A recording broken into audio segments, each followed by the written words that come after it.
Hi everyone, welcome back to the Dashboard Roadmap, a series where we explore some of the City Health Dashboard's best features.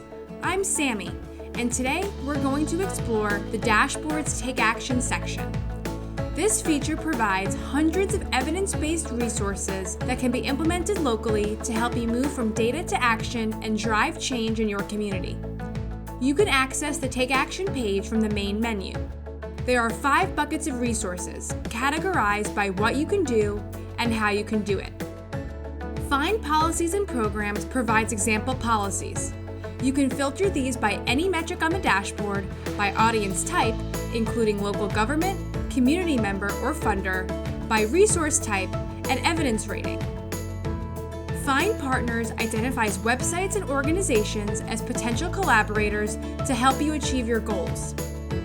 Explore Strategies shares guidance for communication, advocacy, and other important tools for action.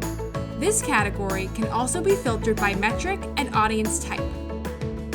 Find Funding highlights grant opportunities available to users and provides tips on how to obtain this funding and financial support. And Measure Impact provides tools to help users evaluate their programs.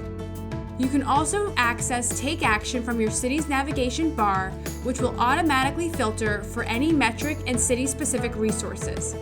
And that's it for this episode of the Dashboard Roadmap on how to understand the Take Action section.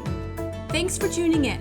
Don't hesitate to reach out with questions, comments, and ideas for future episodes by emailing info@cityhealthdashboard.com.